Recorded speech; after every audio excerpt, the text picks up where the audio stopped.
Hello students, welcome to my channel. आज video रे तुम मानकर दशम श्रेणी साहित्य बहिर शरत कुमार महांती रचित नरेंद्र विवेकानंद चैप्टर टीर प्रश्नोत्तर गुड़िक आलोचना करने ता सहित तुम मानकर बोर्ड परीक्षा उपयोगी important long question short question गुड़िक आलोचना करने। एक नंबर प्राणर अभाव प्राणहीन सेपरी कौन हेब लेख। तेजर अभाव तेजहीन, उद्यमर अभाव उद्यमहीन, आशार अभाव आशाहीन, उद्देश्यर अभाव उद्देश्यहीन। 2 नंबर निम्न शब्द गुड़िक विपरीत अर्थबोधक शब्द लेख। विपरीत शब्द लिखा जटिल सरल, द्रुत मंथर, आदर्श अनादर्श, सूक्ष्म स्थूल, स्वार्थ निस्वार्थ। तो पिला माने तु मानकर विपरीत अर्थबोधक शब्द निश्चित भाव में परीक्षा रे आसीबो क्वेश्चन। 3 नंबर व्यास वाक्य सह समासर नाम लेख। व्यास वाक्य सहित समासर नाम लिखिबा अनभिज्ञ। व्यास वाक्यटी होची नाही अभिज्ञता जहार से, तेणु ताकू कहा जाए अनभिज्ञ। निषेधार्थक बहुव्रीहि समास। अनासक्त व्यास वाक्यटी होची नाही आसक्ति जहार से, एठारे निषेधार्थक बहुव्रीहि समास। सेपरि निस्व नाही स्व जहार, निषेधार्थक बहुव्रीहि समास। सहयात्री सहयात्रा जहार बहुव्रीहि समास। 4 नंबर गुण रे जे मुग्ध, गुण मुग्ध सेपरि मुग्ध शेष रे थाए अन्य 5टी शब्द लेख। तो मुग्ध शेष रे थाए आ 5टी शब्द लेखिया ज्ञान मुग्ध, आहार मुग्ध, विहार मुग्ध, विषय मुग्ध, प्रणय मुग्ध। 5 नंबर सूत्रपात आलोकपात भली पात जोग होइथिबा एही प्रसंगरु शब्द गुड़िक बाछि लेख। रेखापात, ज्योतिपात, दृष्टिपात, कालातिपात, कर्णपात। 6 नंबर विवेक युक्त आनंद विवेकानंद सेहीपरि कौन हेबो लेख। संधि विच्छेद लिखिया हृद युक्त आनंद हृदानंद, ब्रह्म युक्त आनंद ब्रह्मानंद, नित्य युक्त आनंद नित्यानंद, परम युक्त आनंद परमानंद। संधि विच्छेद गुड़िक भल भाव रे प्रैक्टिस करिवो। 7 नंबर नरेन दुई पितांकु हराइला कहिबार कारण कौन। उत्तर नरेन को जन्मदाता थिले विश्वनाथ दत्त एवं गुरु पिता थिले ठाकुर राम श्री रामकृष्ण परमहंस। पिता विश्वनाथ दत्त संसार त्याग करिवार वर्षक परे गुरु श्री रामकृष्ण पृथ्वी विदाय नेबारु 22 वर्षर संसार अनभिज्ञ युवक नरेन दुई पितांकु हराइला बोली कहा जायछि। 8 नंबर महान कर्म किए संपादन करती। उत्तर दृढ़ मना मनीष ही महान कर्म संपादन करिथांती, कारण दृढ़ मना मनीष जगत पक्षरे केबे आपणाकु एकुटिया करिपारे मने करे नाही। जीवनर लक्ष्य और कर्म को भल भाव निरीक्षण करुथिबा सेही निष्ठावान मनीष सिए दृढ़ मनोबल माध्यम जगतर महत् कर्म को एकाकी संपादन करिथाए। 9 नंबर नरेन को मनरे केउ व्याकुलता थिला बोली लेखक कहिचंती। उत्तर निर्विकल्प समाधिर दिव्य अनुभूति पाइबा निमंते नरेन को हृदय व्याकुलता थिला, कारण दिने ठाकुर श्री रामकृष्ण नरेन को तांको इच्छा संपर्क रे प्रश्न करथिले। उत्तर रे से सुखदेवଙ୍କ पर एकाधिक्रमे 5-6 दिन समाधि रे लीन होई पड़े टिके तलको आसी शरीर रक्षा पाई किछि खाद्य ग्रहण करी पूरी समाधि रे बुड़ी जिबार इच्छा प्रकाश करथिले। एथिरु समाधिस्थ हेबा पाई नरेन को प्राणर व्याकुलता प्रतिमान हुए। 10 नंबर समाधि रे बुड़ी न जिबा पाई श्री रामकृष्ण नरेन को काहेकि डाकिले। उत्तर श्री रामकृष्ण चाहिथिले नरेन गोटे विराट बट वृक्ष परि होई ता छाया रे हजार हजार मनुष्यों को आश्रय देबे, तेणु समाधि रे बुड़ी न जिबा पाई श्री रामकृष्ण नरेन को कहिथिले। 11 नंबर सन्यासी रो केउ धर्म को विवेकानंद बाछि नेथिले। उत्तर गुरु श्री रामकृष्ण को मार्गदर्शन रे मनुष्य सेवा ही ईश्वर सेवा। सन्यासी रो एही धर्म को बाछि नै विवेकानंद विधि को तिरन्न जनतार दुर्दशा मोचन निमंते सेवा व्रत को आदरि नेथिले। 12 नंबर जनता जनार्दन काहेकि अवहेलित अवस्था रे थिले। उत्तर जनता जनार्दन अर्थात लोक माने ही देवता।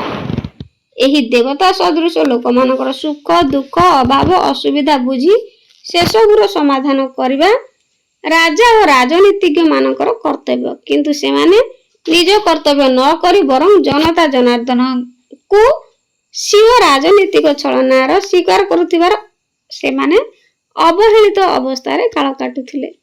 13 ନମ୍ବର ଇହଧାମ ତ୍ୟାଗ ପୂର୍ବରୁ ଶ୍ରୀରାମକୃଷ୍ଣଙ୍କର ଶିଷ୍ୟ ନରେନ ପ୍ରତି ଆଦେଶ କଣ ଥିଲା? ଉତ୍ତର ଇହଧାମ ତ୍ୟାଗ ପୂର୍ବରୁ ଠାକୁର ଶ୍ରୀରାମକୃଷ୍ଣ ନିଜର ତରୁଣ ଶିଷ୍ୟମାନଙ୍କୁ ନରେନଙ୍କ ହାତରେ ସମର୍ପଣ କରିବା ସହିତ ନରେନଙ୍କୁ ଜଗତର କଲ୍ୟାଣ ସାଧନ କରିବାରେ ବ୍ରତୀ ହେବାକୁ ନିର୍ଦ୍ଦେଶ ଦେଇଥିଲେ। 14 ନମ୍ବର ଶିଷ୍ୟମାନେ କେଉଁଠାରେ ନିଜର କ୍ଷେତ୍ର ପ୍ରସ୍ତୁତ କଲେ?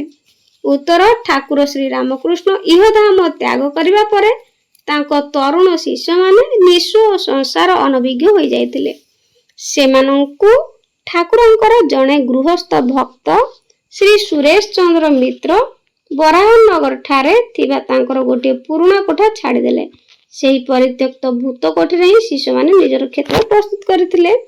15 ନମ୍ବର ସ୍ୱାମୀ ରାମକୃଷ୍ଣାନନ୍ଦ ମଠ ଛାଡ଼ି ବାହାରକୁ ଯାଇଥିଲେ କାହିଁକି? ଶିଷ୍ୟମାନେ ସନ୍ନ୍ୟାସୀ ହେବା ପରେ ଜଣ ଜଣ ହୋଇ ସମସ୍ତେ ତୀର୍ଥଯାତ୍ରାରେ ବାହାରିଗଲେ। କିଏ କେତେବେଳେ ଫେରିବ ତାକୁ ଅପେକ୍ଷା କରି ସ୍ୱାମୀ ରାମକୃଷ୍ଣାନନ୍ଦ ଏକୁଟିଆ ମଠକୁ ଜଗି ରହିଥିଲେ। ତେଣୁ ସେ ମଠ ଛାଡ଼ି ବାହାରକୁ ଯାଇନଥିଲେ। 16 ନମ୍ବର ପ୍ରଥମ କରି ବିବେକାନନ୍ଦ କେଉଁଠାକୁ ଯାତ୍ରା କରିଥିଲେ? ଉତ୍ତର 1886 ମସିହାରେ ପ୍ରଥମ କରି ବିବେକାନନ୍ଦ ହିମାଳୟ ଉଦ୍ଦେଶ୍ୟରେ ଯାତ୍ରା ଆରମ୍ଭ କରି ବାଟରେ ବନାରସ, ଅଯୋଧ୍ୟା, ବୃନ୍ଦାବନ, ଆଗ୍ରା ଓ ଲକ୍ଷ୍ନୌ ପ୍ରଭୃତି ତୀର୍ଥସ୍ଥାନ ଭ୍ରମଣ କରିଥିଲେ। 17 ନମ୍ବର ବିବେକାନନ୍ଦ ଭୋକରେ ରହୁଥିବାର କାରଣ କଣ?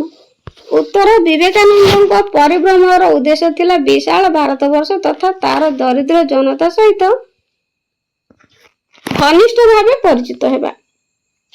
ତେଣୁ ସେ ଅଯୋଧ୍ୟା, ବୃନ୍ଦାବନ, ଆଗ୍ରା ପ୍ରଭୃତି ସ୍ଥାନ ଭ୍ରମଣ କଲା ବେଳେ ଦରିଦ୍ର ଲୋକଙ୍କର ଦୁଃଖକୁ ଅଙ୍ଗେ ନିଭାଇବା ପାଇଁ ସେ ଦିନ ଦିନ ଭୋକ ଉପାସରେ ରହୁଥିଲେ। 18 ନମ୍ବର ବିବେକାନନ୍ଦ ଉଦ୍ଦେଶ୍ୟହୀନ ଭାବରେ ପାଦରେ ଚାଲି ଚାଲି ଭାରତ ସାରା ବୁଲିଥିଲେ କାହିଁକି?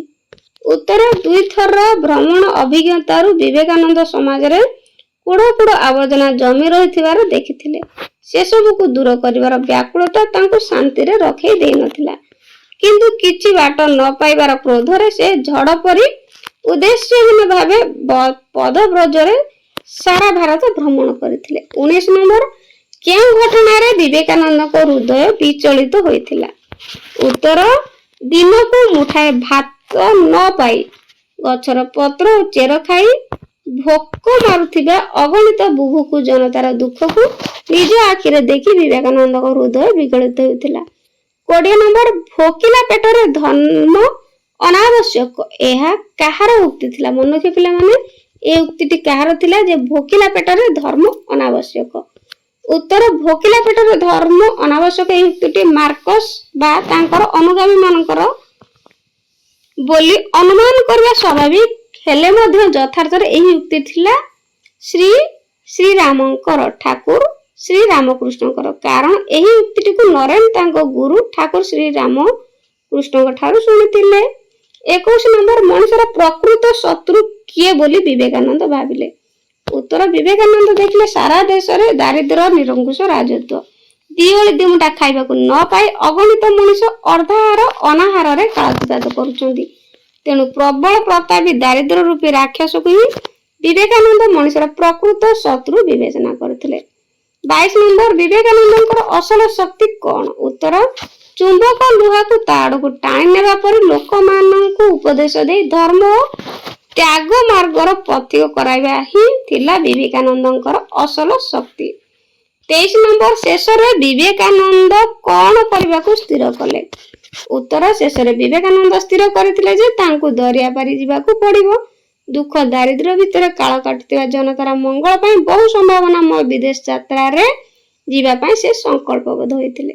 ସପ୍ରସଙ୍ଗ ସରଳାର୍ଥ ଲେଖିବା। 24 ନମ୍ବର ଭାରତୀୟ ଦର୍ଶନରେ ମନୁଷ୍ୟର ସେବା ହିଁ ଈଶ୍ୱର ସେବା। ଭାରତୀୟ ଈଶ୍ୱର ସେବା ଉକ୍ତ ଗଦ୍ୟାଂଶଟି ପଠିତ ସାହିତ୍ୟ ସିନ୍ଧୁ ପୁସ୍ତକର ନରେନ ବିବେକାନନ୍ଦ ଶୀର୍ଷକ ପ୍ରବନ୍ଧରୁ ଆନିତ। ଏଠାରେ ପ୍ରାବନ୍ଧିକ ଭାରତୀୟ ଦର୍ଶନର ମହାନ ବାଣୀ ସମ୍ପର୍କରେ ଆଲୋଚନା କରିଛନ୍ତି। ଯୁଗେ ଯୁଗେ ଭାରତୀୟ ଦର୍ଶନର ମହାନ ବାଣୀ ମାନବକୁ ପ୍ରଦାନ କରିଛି ସମୁଚିତ ଦିଗ୍ଦର୍ଶନ। ବିବେକାନନ୍ଦଙ୍କ ଅନ୍ତରରେ ଯେତେବେଳେ ସୃଷ୍ଟି ହୋଇଥିଲା ଏକ ଦ୍ୱନ୍ଦ୍ୱର ଝଡ଼, ଏକ ଦିଗରେ ଇହଲୋକ ବିମୁଖ ସନ୍ନ୍ୟାସୀର ଆଦର୍ଶ ଏବଂ ଅନ୍ୟ ଦିଗରେ ଉତ୍ଥାନ ଶକ୍ତି ରହିତ ଭାରତର ଅଭ୍ୟୁତ୍ଥାନ ପାଇଁ ସଂଗ୍ରାମ, ସେତେବେଳେ ଗୁରୁ ଶ୍ରୀରାମକୃଷ୍ଣ ତାଙ୍କୁ ମୁକ୍ତିକାମୀ ନ ହୋଇ ହଜାର ହଜାର ମଣିଷର ଆଶ୍ରୟଦାତା ହେବା ପାଇଁ ଯେଉଁ ଇଙ୍ଗିତାତ୍ମକ ଆଦେଶ ଦେଇଥିଲେ, ତା ଦ୍ୱାରା ନରେନଙ୍କ ଦ୍ୱନ୍ଦ୍ୱର ସମାଧାନ ହୋଇଥିଲା। ସେ ବୁଝିପାରିଥିଲେ ମନୁଷ୍ୟର ସେବା ହିଁ ଈଶ୍ୱର ସେବା। ଭାରତୀୟ ଦର୍ଶନର ଏହି ମହାନ ବାଣୀକୁ ତେଣୁ ବିଶାଳ ବୁଭୁକ୍ଷୁ ଜନତାର ଦୁର୍ଦ୍ଦଶା ମୋଚନ ନିମନ୍ତେ ସେବା ବ୍ରତକୁ ସେ ଆଦରି ନେଲେ ଏବଂ ନିଷ୍ଠାର ସହ ଜନତା ଜନାର୍ଦ୍ଦନର ପୂଜା କରିବାକୁ ଆଗେଇ ଆସିଲେ। 25 ନମ୍ବର, ଭୋକିଲା ଲୋକଙ୍କର ଦୁଃଖକୁ ନିଜ ଆଖିରେ ଦେଖି ତାଙ୍କ ହୃଦୟ ବିଗଳିତ ହେଲା। ଉତ୍ତର, ଭୋକିଲା ଲୋକଙ୍କ ଡଟ ବିଗଳିତ ହେଲା।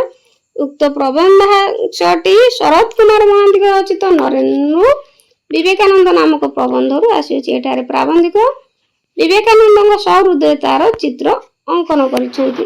ସନ୍ନ୍ୟାସୀ ବିବେକାନନ୍ଦ ସ୍ୱୀୟ କର୍ମପନ୍ଥା ସ୍ଥିର କରିବା ନିମନ୍ତେ ସମଗ୍ର ଭାରତବର୍ଷ ପଦବ୍ରଜରେ ଭ୍ରମଣ କରିଥିଲେ। ତାଙ୍କ ତେଜରେ ବିସ୍ମିତ ହୋଇ ରାଜା ମହାରାଜା ମାନେ ତାଙ୍କୁ ଅତିଥି ଭାବରେ ପାଇ କୃତାର୍ଥ ମନେ କରୁଥିଲେ। କିନ୍ତୁ ବିବେକାନନ୍ଦ ଦୀନ ଦରିଦ୍ରଙ୍କ ଅତିଥି ହୋଇ ସେମାନଙ୍କ ସୁଖ ଦୁଃଖର ଭାଗିଦାର ହେବାକୁ ଭଲ ପାଉଥିଲେ। ଧନୀ ଦରିଦ୍ର ଜାତି ବର୍ଣ୍ଣ ନିର୍ବିଶେଷରେ ସବୁ ଜାତିର ସବୁ ଶ୍ରେଣୀର ଲୋକଙ୍କ ସଂସ୍ପର୍ଶରେ ଆସି ଲୋକଙ୍କ ପ୍ରତି ତାଙ୍କର ଶ୍ରଦ୍ଧା ଓ କରୁଣା ଗଭୀରତର ହେଲା। ଥରେ ଆଦିବାସୀ ବସ୍ତିରେ ଦିନକୁ ମୁଠାଏ ଭାତ ନ ପାଇ ଗଛର ପତ୍ର ଚେର ଖାଇ ଭୋକ ମାରୁଥିବା ସାନ୍ତାଳ ମାନଙ୍କର ଶ୍ରଦ୍ଧା ଓ ଭକ୍ତି ଦେଖି ତାଙ୍କ ହୃଦୟ ହାହାକାର ହୋଇ ଉଠିଲା। ନିଜ ଆଖିରେ ଭୋକିଲା ଲୋକଙ୍କର ସେହି ଦୁଃଖ ଦେଖି ତାଙ୍କ ହୃଦୟ ବିଗଳିତ ହୋଇ ଉଠିଲା। ଦୁଃଖ ଓ କ୍ରୋଧରେ ତଥା କିଛି ନ କରିପାରିବାର ଅକ୍ଷମତାରେ ସେ ଭାଙ୍ଗି ପଡ଼ିଥିଲେ। 26 ନମ୍ବର, ଦରିଦ୍ର ନାରାୟଣଙ୍କ ସେବା ହିଁ ସନ୍ନ୍ୟାସୀର ଯଥାର୍ଥ ବ୍ରତ। ଉତ୍ତର, ଦରିଦ୍ର ନାରାୟଣଙ୍କ ଡଟ ଯଥାର୍ଥ ବ୍ରତ। ଉକ୍ତ ପ୍ରବନ୍ଧାଂଶଟି ନରେନ୍ଦ୍ର ବିବେକାନନ୍ଦ ଶୀର୍ଷକ ପ୍ରବନ୍ଧରୁ ସଂଗୃହୀତ। ଏଠାରେ ପ୍ରାବନ୍ଧିକ ଶରତ କୁମାର ମହାନ୍ତି ଦରିଦ୍ର ଜନତାର ସେବା ହିଁ ସନ୍ନ୍ୟାସୀର ଯଥାର୍ଥ ବ୍ରତ ବୋଲି ପ୍ରତିପାଦନ କରିଛନ୍ତି। ଗୁରୁ ଶ୍ରୀରାମକୃଷ୍ଣ ବିବେକାନନ୍ଦଙ୍କୁ ମୁକ୍ତି କାମୀ ନ ହୋଇ ମଣିଷ ଜାତିର ଆଶ୍ରୟଦାତା ହେବା ନିମନ୍ତେ ତାଙ୍କୁ ଶିକ୍ଷା ଦେଇଥିଲେ। ଇହଧାମ ତ୍ୟାଗ ପୂର୍ବରୁ ମଧ୍ୟ ଜନକଲ୍ୟାଣ ନିମନ୍ତେ ବ୍ରତୀ ହେବାକୁ ଆଦେଶ ଦେଇଗଲେ। ସେହି ଆଦେଶର ପରିପୂର୍ତ୍ତି ନିମନ୍ତେ ବିବେକାନନ୍ଦ ପଦବ୍ରଜରେ ସମଗ୍ର ଭାରତବର୍ଷ ଭ୍ରମଣ କଲେ। ସାରା ଦେଶରେ ଦିଓଳି ଦିମୁଠା ଖାଇବାକୁ ପାଉନଥିବା ଅଗଣିତ ଭୋଗିଲା ମଣିଷକୁ ଦେଖି ସେ ଏକ ନୂତନ ଜ୍ଞାନ ଲାଭ କଲେ। ଗୁରୁଙ୍କ ଠାରୁ ଶୁଣିଥିବା ଭୋକିଲା ପେଟରେ ଧର୍ମ ଅନାବଶ୍ୟକ, କାରୁଣାକର ଏହି ଉକ୍ତିର ସତ୍ୟତାକୁ ସେ ମର୍ମେ ମର୍ମେ ଅନୁଭବ କଲେ। ତେଣୁ ସେ ନିର୍ବିକଳ୍ପ ସମାଧିର ଦିବ୍ୟାନନ୍ଦଙ୍କୁ ପରିହାର କରି ଦରିଦ୍ର ନାରାୟଣଙ୍କ ସେବାକୁ ସନ୍ନ୍ୟାସୀର ଯଥାର୍ଥ ବ୍ରତ ଭାବେ ଗ୍ରହଣ କଲେ ଏବଂ ଦାରିଦ୍ର୍ୟର ଦୂରୀକରଣ ନିମନ୍ତେ ସମସ୍ତଙ୍କ ହୃଦୟରେ ସେବାର ମହିମା ଜାଗ୍ରତ ନିମନ୍ତେ ଯତ୍ନଶୀଳ ହେଲେ। ସେଥିପାଇଁ ଯଥାର୍ଥରେ ଇଂରାଜୀରେ ମଧ୍ୟ କୁହାଯାଏ, service to mankind is service to God. 27 ନମ୍ବର, ବିବେକାନନ୍ଦଙ୍କର ଭାରତ ପରିଭ୍ରମଣର ଉଦ୍ଦେଶ୍ୟ ଓ ପରିଣତି ଆଲୋଚନା କର। କିମ୍ବା କେଉଁ ଉଦ୍ଦେଶ୍ୟ ନେଇ ବିବେକାନନ୍ଦ ସମଗ୍ର ଭାରତ ପରିଭ୍ରମଣ କରିଥିଲେ ଏବଂ ଏହାର ଫଳାଫଳ କଣ ହେଲା? କିମ୍ବା ପ୍ରଶ୍ନ ପଡିପାରେ, ପରିବ୍ରାଜକ ବିବେକାନନ୍ଦଙ୍କର ପଦବ୍ରଜରେ ଭାରତ ଭ୍ରମଣର ଲକ୍ଷ୍ୟ ଓ ତାର ପରିଣତି ସମ୍ପର୍କରେ ଆଲୋଚନା କର। ଉତ୍ତର, ଆଧୁନିକ ଓଡ଼ିଆ ପ୍ରବନ୍ଧ ସାହିତ୍ୟରେ ଶରତ କୁମାର ମହାନ୍ତି ଜଣେ ମନନଶୀଳ ପ୍ରାବନ୍ଧିକ ଭାବେ ସୁପରିଚିତ। ତାଙ୍କ ଲେଖନୀ ନିଃସୃତ ଆକାଶର ଆହ୍ୱାନ, ବିଜ୍ଞାନ ଦିଗନ୍ତ, ଗ୍ରୀକ ଜାତିର ଜୀବନଗାଥା ପ୍ରଭୃତି ବିଜ୍ଞାନ ଆଧାରିତ ତଥା ଦର୍ଶନ ଓ ଜୀବନୀ ଆଧାରିତ କୃତିରାଜି ତାଙ୍କ ଅନନ୍ୟ ସାରସ୍ୱତ ପ୍ରତିଭାର ପରିଚୟ ବହନ କରେ। ଛତ୍ରପତି ବିବେକାନନ୍ଦ ପୁସ୍ତକରୁ ସଂଗୃହୀତ ନରେନ୍ଦ୍ର ବିବେକାନନ୍ଦ ଶୀର୍ଷକ ପ୍ରବନ୍ଧରୁ ପ୍ରାବନ୍ଧିକ ବିବେକାନନ୍ଦଙ୍କ ଭାରତ ଭ୍ରମଣର ଉଦ୍ଦେଶ୍ୟ କଥା ପରିଣତି ସମ୍ପର୍କରେ ଆଲୋଚନା କରିଛନ୍ତି। ବିବେକାନନ୍ଦ ଥିଲେ ତତ୍କାଳୀନ ଭାରତବର୍ଷର ଶ୍ରେଷ୍ଠ ଆଧ୍ୟାତ୍ମିକ ଗୁରୁ ଶ୍ରୀରାମକୃଷ୍ଣଙ୍କ ପଟ ଶିଷ୍ୟ। ସେ ତାଙ୍କ ଗୁରୁଙ୍କ ଠାରୁ ସ୍ୱୀୟ ଜୀବନର କର୍ମ ଓ ଉଦ୍ଦେଶ୍ୟ ସମ୍ପର୍କରେ ଲାଭ କରିଥିଲେ ସଠିକ ଦିଗ୍ଦର୍ଶନ। ନିର୍ବିକଳ୍ପ ସମାଧିର ଦିବ୍ୟ ଅନୁଭୂତି ଲାଭ କରିବାର ବ୍ୟାକୁଳତା ଭିତରୁ ବାହାରି ବିରାଟ ବଟ ବୃକ୍ଷ ହୋଇ ହଜାର ହଜାର ମଣିଷକୁ ଆଶ୍ରୟ ଦେବା ପାଇଁ ଗୁରୁ ତାଙ୍କୁ ଦେଇଥିଲେ ଇଙ୍ଗିତାତ୍ମକ କଠୋର ନିର୍ଦ୍ଦେଶ। ତେଣୁ ସେ ଧ୍ୟାନ ଧାରଣା ପ୍ରଭୃତି ଇହଲୋକ ବିମୁଖ ସନ୍ନ୍ୟାସୀର ଆଦର୍ଶ ପରିହାର କରି ତେଜହୀନ ଉଦ୍ୟମହୀନ ଉତ୍ଥାନ ଶକ୍ତି ରହିତ ଭାରତବର୍ଷର ଅଭ୍ୟୁତ୍ଥାନ ନିମନ୍ତେ ସଂଗ୍ରାମ କରିବାକୁ ନିଷ୍ପତ୍ତି ନେଲେ ଏବଂ ମନୁଷ୍ୟର ସେବା ହିଁ ଈଶ୍ୱର ସେବା ଏହି ଭାରତୀୟ ଦର୍ଶନରେ ଉଦ୍ବୁଦ୍ଧ ହୋଇ ବିଶାଳ ବୁଭୁକ୍ଷୁ ଜନ ସମଷ୍ଟିର ଦୁର୍ଦ୍ଦଶା ମୋଚନାର୍ଥେ ସେବା ବ୍ରତକୁ ଆଦରି ନେଲେ। ଇହଧାମ ତ୍ୟାଗ କରିବା ପୂର୍ବରୁ ଜଗତର କଲ୍ୟାଣ କରିବାକୁ ନିର୍ଦ୍ଦେଶ ଦେଇ ଶ୍ରୀ ରାମକୃଷ୍ଣ ବିଦାୟ ନେଇଥିଲେ। ଜଗତର କଲ୍ୟାଣ ନିମନ୍ତେ ଜଗତର ସ୍ୱରୂପକୁ ଭଲ ଭାବେ ଦେଖି ନେବା ପାଇଁ ବିବେକାନନ୍ଦ ପ୍ରଥମେ 1886 ମସିହାରେ ଏବଂ ତାର 2 ବର୍ଷ ପରେ ଦ୍ୱିତୀୟ ଥର ଭାରତ ଭ୍ରମଣରେ ଯାଇଥିଲେ।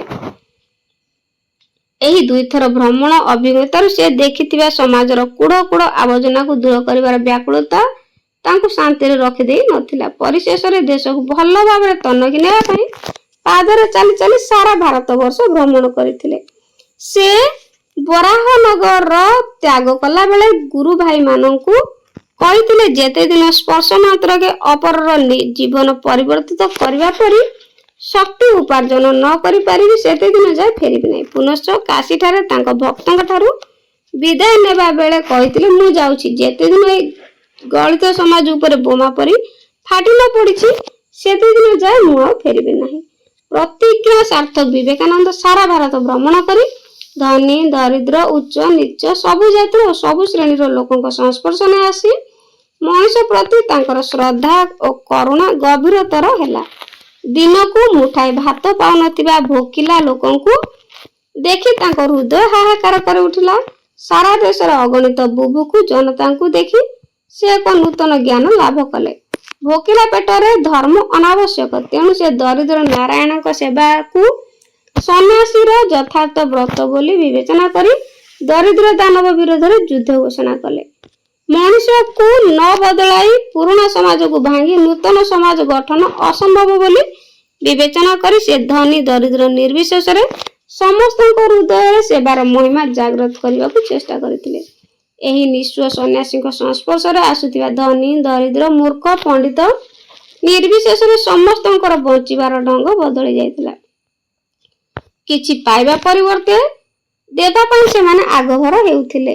ଧନୀ ରାଜା ମହାରାଜା ବଡ ବଡ ପଣ୍ଡିତ ମାନଙ୍କ ଠାରୁ ଆରମ୍ଭ କରି ସାଧାରଣ ଜନତା ମଧ୍ୟରେ ଥିବା ତାଙ୍କ ଅନୁଗତ ମାନେ ସେହି ଛଦ୍ମବେଶୀ ଛତ୍ରପତିଙ୍କ ଠାରୁ କି ଏକ ରହସ୍ୟମୟ ଇସାରା ପାଇ ଆଦେଶକୁ ଅପେକ୍ଷା କରି ରହିଥିଲେ। ସଫଳ ହୋଇଥିଲା ବିବେକାନନ୍ଦଙ୍କ ଭାରତ ଭ୍ରମଣର ଉଦ୍ଦେଶ୍ୟ ଓ ପରିଣତି ମଧ୍ୟ ଉତ୍ସାହପ୍ରଦ ଥିଲା। 28 ନମ୍ବର କେଉଁ କେଉଁ ଘଟଣାବଳୀ ବିବେକାନନ୍ଦଙ୍କୁ ଗୃହତ୍ୟାଗୀ ସନ୍ନ୍ୟାସୀ ପରିବର୍ତ୍ତେ ସମାଜ ସଂସ୍କାରକ ହେବାର ସହାୟକ ହୋଇଥିଲା ଆଲୋଚନା କର।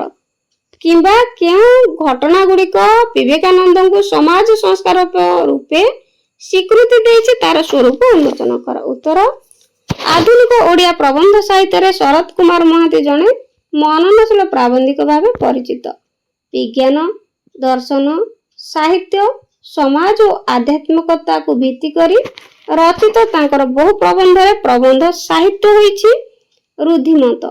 ତାଙ୍କ ବିଜ୍ଞାନ ଆଧାରିତ ବିଜ୍ଞାନ ଦିଗନ୍ତ, ଆଟମରୁ କ୍ୱାଣ୍ଟମ ପ୍ରଭୃତି ପ୍ରବନ୍ଧ ତଥା ଜୀବନୀ ଆଧାରିତ ସକ୍ରେଟିସ୍ ଓ ପ୍ଲୁଟୋ, ଗାନ୍ଧୀ ମଣିଷ ପ୍ରଭୃତି କୃତିରାଜି ପାଠକ ମହଲରେ ସମାଦୃତ ହେବା ସହ ସେ ହୋଇଛନ୍ତି ସ୍ମରଣୀୟ। ପ୍ରାବନ୍ଧିକଙ୍କ ଜୀବନୀ ଆଧାରିତ ଛତ୍ରପତି ବିବେକାନନ୍ଦ ପୁସ୍ତକରୁ ସଂଗୃହୀତ ନରେନ୍ଦ୍ର ବିବେକାନନ୍ଦ ପ୍ରବନ୍ଧରେ ପ୍ରାବନ୍ଧିକ ବିବେକାନନ୍ଦ କିପରି ଗୃହତ୍ୟାଗୀ ସନ୍ନ୍ୟାସୀ ହେବା ପରିବର୍ତ୍ତେ ସମାଜ ସଂସ୍କାରକ ହୋଇଥିଲେ ତାହା ବର୍ଣ୍ଣନା କରିଛନ୍ତି। ବିଶ୍ୱନାଥ ଦତ୍ତ ନରେନଙ୍କର ପିତା ଥିଲେ ମଧ୍ୟ ତାଙ୍କ ଗୁରୁ ପିତା ଥିଲେ ଶ୍ରୀ ରାମକୃଷ୍ଣ ପରମହଂସ। ନରେନ୍ଦ୍ର ବିବେକାନନ୍ଦଙ୍କୁ ଜନ୍ମ ଦେବା ନିମନ୍ତେ ଦକ୍ଷିଣେଶ୍ୱର ହୋଇଥିଲା ଏନ୍ତୁଡିଶାଳ ତଥା ସ୍ୱୟଂ ଗୁରୁ ଶ୍ରୀ ରାମକୃଷ୍ଣ ହୋଇଥିଲେ ଧାତ୍ରୀ। ଆଧ୍ୟାତ୍ମିକ ଗୁରୁ ଶ୍ରୀ ରାମକୃଷ୍ଣଙ୍କ ସମୁଚିତ ଦିଗ୍ଦର୍ଶନ ଲାଭ କରି ନରେନ୍ଦ୍ରଙ୍କ ହୃଦୟରେ ଦିବ୍ୟ ଚେତନାର ପରିପ୍ରକାଶ ହେବା ସହ ସେ ବିବେକାନନ୍ଦ ଭାବରେ ହୋଇଥିଲେ ପରିଚିତ। ନରେନ୍ଦ୍ରଙ୍କ ହୃଦୟରେ ଥିଲା ନିର୍ବିକଳ୍ପ ସମାଧିର ଦିବ୍ୟ ଅନୁଭୂତି ଲାଭ କରିବାର ବ୍ୟାକୁଳତା। ଦିନେ ସନ୍ଧ୍ୟା ବେଳେ ସେ ଜ୍ଞାନ ଶୂନ୍ୟ ହୋଇ ସମାଧିରେ ବୁଡ଼ି ରହି ଅପୂର୍ବ ଦିବ୍ୟାନନ୍ଦ ଅନୁଭବ କଲେ। ତେଣୁ ସେ ଶୁକଦେବଙ୍କ ପରି ଏକାଧିକ୍ରମେ 5-6 ଦିନ ମଧ୍ୟରେ ସମାଧିରେ ବୁଡ଼ି ରହିବାର ଆକାଂକ୍ଷା ଗୁରୁଙ୍କ ନିକଟରେ ବ୍ୟକ୍ତ କରିଥିଲେ। ତାହା ଶୁଣି ଗୁରୁ ଶ୍ରୀରାମକୃଷ୍ଣ ତାକୁ ଧିକ୍କାର କରି କହିଥିଲେ, ଭାବିଥିଲି ତୁ ଗୋଟିଏ ପ୍ରକାଣ୍ଡ ବଟ ବୃକ୍ଷ ପରି ହେବୁ ଏବଂ ତୋ ଛାଇରେ ହଜାର ହଜାର ମଣିଷ ଆଶ୍ରୟ ନେଇପାରିବେ, କିନ୍ତୁ ତା ନ ହୋଇ ତୁ କେବଳ ନିଜର ମୁକ୍ତି ଚାହୁଁଛୁ। ଗୁରୁଙ୍କର ଏହି କଠୋର କଥାରେ ବିବେକାନନ୍ଦଙ୍କ ହୃଦୟରୁ ଦୂର ହୋଇଯାଇଥିଲା ଧ୍ୟାନ, ଧାରଣା ପ୍ରଭୃତି ଇହଲୋକ ବିମୁଖ ସନ୍ନ୍ୟାସୀର ଆଦର୍ଶ। ସେ ଆଦରି ନେଇଥିଲେ ବିଶାଳ ବୁଭୁକ୍ଷୁ ଜନତାର ଦୁର୍ଦ୍ଦଶା ମୋଚନ ନିମନ୍ତେ ସେବାବ୍ରତକୁ। ମନୁଷ୍ୟର ସେବା ହିଁ ଈଶ୍ୱର ସେବା। ଭାରତୀୟ ଦର୍ଶନର ଏକ ଏହି ମହାନ ବାଣୀରେ ଉଦ୍ବୁଦ୍ଧ ହୋଇ ନିଷ୍ଠାର ସହ ଜନତା ଜନାର୍ଦ୍ଦନର ପୂଜା କରିବାକୁ ସେ ଆଗେଇ ଆସିଥିଲେ। ଇହଧାମ ତ୍ୟାଗ କରିବା ପୂର୍ବରୁ ଶ୍ରୀରାମକୃଷ୍ଣ ବିବେକାନନ୍ଦଙ୍କୁ ଜଗତର କଲ୍ୟାଣ ସାଧନ କରିବା ନିମନ୍ତେ ନିର୍ଦ୍ଦେଶ ଦେଇଥିଲେ। ତେଣୁ ବିବେକାନନ୍ଦ ସମଗ୍ର ଭାରତବର୍ଷ ପଦବ୍ରଜରେ ଭ୍ରମଣ କରି ଧନୀ ଦରିଦ୍ର ଓ ଜାତି ବର୍ଣ୍ଣ ନିର୍ବିଶେଷରେ ସମସ୍ତଙ୍କ ସଙ୍ଗେ ମିଶି ମଣିଷ ପ୍ରତି ଶ୍ରଦ୍ଧାଶୀଳ ଓ ସହନଶୀଳ ହେଲେ। ସାରା ଦେଶରେ ନିରନ୍ନ ବୁଭୁକ୍ଷୁ ଅଗଣିତ ଜନତାକୁ ଦେଖି ସେ ନୂତନ ଜ୍ଞାନ ଲାଭ କଲେ। ଭୋକିଲା ପେଟରେ ଧର୍ମ ଅନାବଶ୍ୟକ ବୋଲି ଅନୁଭବ କରି ଦରିଦ୍ର ନାରାୟଣଙ୍କ ସେବା ହିଁ ଯଥାର୍ଥ ବ୍ରତ ବୋଲି ସିଦ୍ଧାନ୍ତ ଗ୍ରହଣ କଲେ ଏବଂ ଦାରିଦ୍ର୍ୟ ଦାନବ ବିରୋଧରେ ଯୁଦ୍ଧ ଘୋଷଣା କଲେ। ମଣିଷକୁ ନ ବଦଳାଇ ପୁରୁଣା ସମାଜକୁ ଭାଙ୍ଗି ନୂତନ ସମାଜ ଗଠନ ଅସମ୍ଭବ ବୋଲି ମନେ କରି ଧନୀ ଦରିଦ୍ର ନିର୍ବିଶେଷରେ ସମସ୍ତଙ୍କ ହୃଦୟରେ ସେବାର ମହିମା ଜାଗ୍ରତ ନିମନ୍ତେ ଯତ୍ନଶୀଳ ହେଲେ। ସଦ୍ଗୁରୁ ଶ୍ରୀରାମକୃଷ୍ଣଙ୍କ ସମୁଚିତ ମାର୍ଗଦର୍ଶନ ତଥା ଜୀବନର ନିବିଡ଼ ଅନୁଭୂତି ହିଁ ବିବେକାନନ୍ଦଙ୍କୁ ସନ୍ନ୍ୟାସୀ ପରିବର୍ତ୍ତେ ସମାଜ ସଂସ୍କାରକ ଭାବେ ଗଢ଼ି ତୋଳିଥିଲା। 29 ନମ୍ବର, ଅଧ୍ୟୟନରୁ ଅର୍ଜିତ ଜ୍ଞାନ, ଅଭିଜ୍ଞତା ଓ ଜୀବନର ନିବିଡ଼ ଅନୁଭୂତିରୁ ଜୀବନ୍ୟାସ ପାଇ କ୍ରିୟାଶୀଳ ହୁଏ। ପଠିତ ପ୍ରବନ୍ଧ ଅନୁସରଣରେ ଏ ଉକ୍ତିର ଯଥାର୍ଥତା ପ୍ରତିପାଦନ କର। କିମ୍ବା ଅଭିଜ୍ଞତା ଓ ଅନୁଭୂତି କିପରି ଅଧ୍ୟୟନରୁ ଅର୍ଜିତ ଜ୍ଞାନକୁ ବି ପ୍ରଭାବିତ କରିପାରେ, ବିବେକାନନ୍ଦଙ୍କ ଚରିତ୍ର ଦେଇ ଏହାର ସତ୍ୟତା ପ୍ରତିପାଦନ କର। ଉତ୍ତର, ବିଜ୍ଞାନ ତଥା ସାହିତ୍ୟ, ସଂସ୍କୃତି, ଦର୍ଶନ ଓ ଜୀବନୀ ଆଧାରିତ ବହୁ ପୁସ୍ତକ ରଚନା କରି ଓଡ଼ିଆ ପ୍ରବନ୍ଧ ସାହିତ୍ୟକୁ ସମୃଦ୍ଧ କରିଥିବା ଶରତ କୁମାର ମହାନ୍ତି ଥିଲେ ଜଣେ ଅନନ୍ୟ ପ୍ରତିଭାଧର ମନନଶୀଳ ପ୍ରାବନ୍ଧିକ। ବିଜ୍ଞାନ ଦିଗନ୍ତ, ଆକାଶର ଆହ୍ୱାନ, ଗ୍ରୀକ ଜାତିର ଜୀବନଗାଥା ପ୍ରଭୃତି ତାଙ୍କ ସୃଷ୍ଟି ସମ୍ପଦ ମାନବ ଜାତିକୁ ଦିଗ୍ଦର୍ଶନ ପ୍ରଦାନ କରିବା ସହିତ ଲାଭ କରିଛନ୍ତି ବହୁ ପାଠକୀୟ ଆଦୃତି। ଛତ୍ରପତି ବିବେକାନନ୍ଦ ପୁସ୍ତକରୁ ସଂଗୃହୀତ ନରେନ୍ଦ୍ର ବିବେକାନନ୍ଦ ଶୀର୍ଷକ ପ୍ରବନ୍ଧରେ ପ୍ରାବନ୍ଧିକ ବିବେକାନନ୍ଦଙ୍କ ଜୀବନକୁ ଆଧାର କରି ଅଧ୍ୟୟନ ଅର୍ଜିତ ଜ୍ଞାନ, ଜୀବନର ନିର୍ବିଡ଼ ଅନୁଭୂତିରୁ ଜୀବନ୍ୟାସ ପାଇ କିପରି କ୍ରିୟାଶୀଳ ହୁଏ ତାହା ପ୍ରତିପାଦନ କରିଛନ୍ତି। ବିବେକାନନ୍ଦ ଥିଲେ ଆଧ୍ୟାତ୍ମିକ ଗୁରୁ, ଶ୍ରୀରାମକୃଷ୍ଣଙ୍କ ପ୍ରିୟ ଶିଷ୍ୟ। ଗୁରୁ ତାଙ୍କୁ ଦେଇଥିଲେ ତାଙ୍କ ଜୀବନର କର୍ମ ଓ ଲକ୍ଷ୍ୟର ସମ୍ୟକ୍ ନିର୍ଦ୍ଦେଶନ। ତାଙ୍କ ମାର୍ଗଦର୍ଶନରେ ସେ ଧ୍ୟାନ, ଧାରଣା ପ୍ରଭୃତି ଇହଲୋକ ବିମୁଖ ସନ୍ନ୍ୟାସୀର ଆଦର୍ଶକୁ ପରିହାର କରି ବିଶାଳ ବୁଭୁକ୍ଷୁ ଜନତାର ଦୁର୍ଦ୍ଦଶା ମୋଚନାର୍ଥେ ସେବାବ୍ରତକୁ ଆଦରି ନେଇଥିଲେ। ମନୁଷ୍ୟର ସେବା ହିଁ ଈଶ୍ୱର ସେବା। ଭାରତୀୟ ଦର୍ଶନର ଏହି ମହାନ ବାଣୀରେ ଉଦ୍ବୁଦ୍ଧ ହୋଇ ସେ ଜନତା ଜନାର୍ଦ୍ଦନର ସେବା କରିବାକୁ ଆଗେଇ ଆସିଥିଲେ। ଇହଧାମ ତ୍ୟାଗ ପୂର୍ବରୁ ଜଗତ କଲ୍ୟାଣ ନିମନ୍ତେ ଗୁରୁ ଦେଇଥିବା ଆଦେଶର ପରିପାଳନ ନିମନ୍ତେ ସେ ପଦବ୍ରଜରେ ଭାରତ ଭ୍ରମଣ କରିଥିଲେ। ଧନୀ ଦରିଦ୍ର ତଥା ଜାତି ବର୍ଣ୍ଣ ନିର୍ବିଶେଷରେ ସବୁ ଜାତିର ଲୋକଙ୍କ ସହ ମିଶିବା ଫଳରେ ତାଙ୍କ ହୃଦୟ ମାନବ ପ୍ରତି ଥିଲା ଶ୍ରଦ୍ଧା ଓ ସହନଶୀଳତାରେ ଭରି ଉଠିଲା। ଦିନକୁ ମୁଠାଏ ଭାତ ନ ପାଇ ଗଛର ପତ୍ର ଚେର ଖାଇ ଭୋକ ମାରୁଥିବା ଲୋକଙ୍କୁ ଦେଖି ହାହାକାର କରି ଉଠିଲା ତାଙ୍କ ଅନ୍ତରାତ୍ମା। ସାରା ଦେଶର ଅଗଣିତ ନିରନ୍ନ ବିଭୁକ୍ଷୁ ଜନତାଙ୍କୁ ଦେଖି ସେ ଏକ ନୂତନ ଜ୍ଞାନ ଲାଭ କଲେ। ତାଙ୍କ ଗୁରୁ ଶ୍ରୀ ରାମକୃଷ୍ଣଙ୍କ ମୁଖରୁ ଶୁଣିଥିବା ଭୋକିଲା ପେଟରେ ଧର୍ମ ଅନାବଶ୍ୟକ ମାର୍କସଙ୍କ ଏହି ଉକ୍ତିର ସତ୍ୟତା ସେ ମର୍ମ ଅନୁଭବ କରିଥିଲେ। ତାଙ୍କ ଅଧ୍ୟୟନ ଅର୍ଜିତ ଜ୍ଞାନ ଜୀବନର ନିବିଡ଼ ଅନୁଭୂତିରୁ ଜୀବନ୍ୟାସ ପାଇ କ୍ରିୟାଶୀଳ ହୋଇ ଉଠିଲା।